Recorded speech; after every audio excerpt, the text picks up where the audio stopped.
30 জুলাই গভীর রাতে ঊনকোটি জেলার কৈলাসহরস্থিত চিরাকুটি এলাকায় ঘটে যাওয়া মর্মান্তিক রোমহর্ষক গাড়ি দুর্ঘটনায় এক টিএসআর জওয়ান সহ মোট 4 জনের মৃত্যুর পরবর্তীতে 31 জুলাই বৃহস্পতিবার দুপুরে 1টা নাগাদ দুর্ঘটনাস্থল পরিদর্শনে আসেন রাজ্য পুলিশের ডিআইজি নর্দান রতিরঞ্জন দেবনাথ।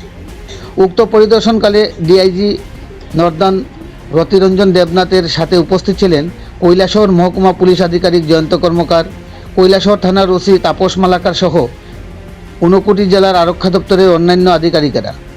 দুর্ঘটনাস্থল পরিদর্শন শেষে ডিআইজি নর্দান রতিরঞ্জন দেবনাথ সংবাদ প্রতিনিধিদের মুখোমুখি হয়ে ঘটনার পরবর্তী পারিপার্শ্বিক দিকগুলো তুলে ধরেন।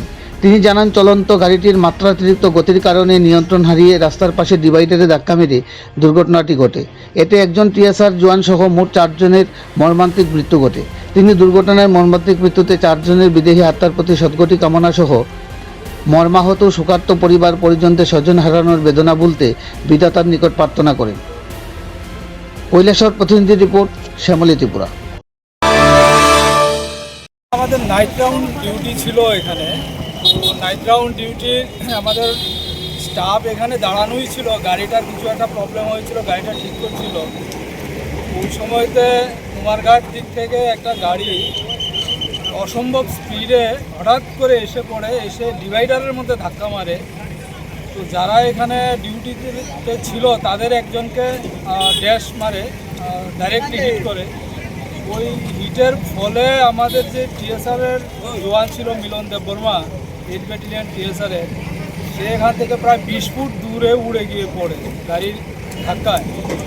আর গাড়িটা ডিভাইডারে লাগার পরে একদম ফ্লাইং করে গিয়ে ওই পাশের ড্রেনের মধ্যে গিয়ে পড়েছে, যেটা প্রায় 40 থেকে 50 ফুট হবে। যাওয়ার সময় আমাদের এই দাঁড়ানো গাড়িটা ছিল, ওইটার আবার মানে যে বডিটা আছে, ফুট সহজে বডিটার মধ্যে ড্যাশ করে ফ্লাইং যখন যাচ্ছিল গাড়িটা, এতে করে আমাদের গাড়িটাও পড়ে যায় সাইডে, মানে সাইডে হয়ে যায়, কাত হয়ে পড়ে যায়। এবং আমাদের ওইখানে যারা ছিল দাঁড়িয়ে, ওইখানেও 2 জন আরও অ্যাক্সিডেন্ট হয়েছে।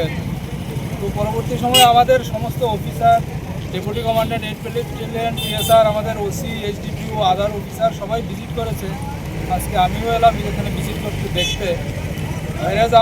আমাদের তো চেষ্টা রয়েছে এখানে বন্ধ করার জন্য, এবং গতকালকে রাত্রেবেলাও ডেভেলপমেন্ট ছিল, কিন্তু গাড়িটা এত এক্সেসিভ স্পিডে ছিল যে ওর আর গাড়ি নিজেরাই কন্ট্রোল করতে পারেনি, ও কন্ট্রোল করার মতো পজিশন ছিল না, যে কারণে অ্যাক্সিডেন্টটা। কয়জন মারা গেছে? টিএসআর মিলন দেববর্মা ছাড়া কি আর কেউ মারা গেছে? এখন পর্যন্ত যেটা খবর, সিভিল গাড়িটার মধ্যে যারা 3 জন ছিল, স্পটে তো একজন মারা গেছে, এবং শুনেছি আরও 2 জন চিকিৎসারত অবস্থায় মারা গেছে। যে টিএসআর জওয়ানকে আগরতলা রেফার করা হয়েছে তাদের ওনার অবস্থান কীরকম? এখন পর্যন্ত যা খবর আছে সে এখন স্টেবল আছে, ট্রিটমেন্ট তার চলছে জিবি হসপিটালে। এখন পর্যন্ত স্টেবল আছে, আমাদের লোকজন এখানে দেওয়া আছে, এবং ডাক্তারদের সঙ্গে কথা হয়েছে, ডাক্তারের কথা হচ্ছে। তো আপাতত স্টেবল আছে, বাকি ট্রিটমেন্ট চলছে, দেখা যায়। যিনি মারা গেছেন ওনার মৃতদেহ কি পরিবারে তুলে দেওয়া হচ্ছে? হ্যাঁ, আমরা কিছুক্ষণ আগে আমাদের পুলিশ লাইনে ডিউটিরত অবস্থায় মারা গেলে আমাদের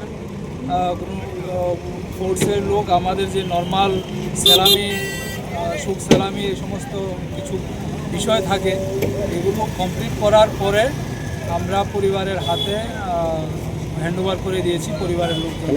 যেটা জানতে পারলাম, রাত্রে 12:30 থেকে 1টার মধ্যে একটা ইনোভা গাড়ি মানে কুমারঘাট থেকে খুব দ্রুত আইতেছে, কুমারঘাট রোড থেকে আইয়া ওই চিরাকুটিতে একটা পুলিশের গাড়ি দাঁড়ানো আসলো।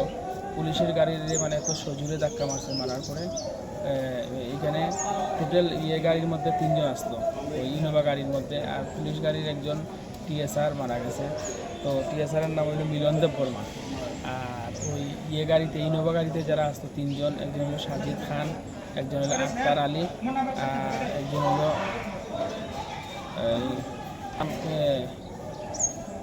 3 জন মারা গেছে। তো 3 জনের মধ্যে 3 জনের বাড়ি ভগবাননগর। আর যে টিএসআর যে মারা গেছে তার বাসা কোন জায়গায়? বাসা শুনতে পাচ্ছি কোয়াই বলে, কোয়াই।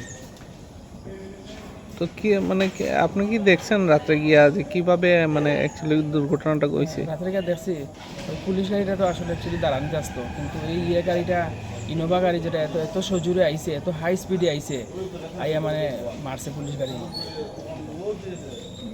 মানে এখন পর্যন্ত 4 জন মারা গেছে। 4 জন মারা গেছে।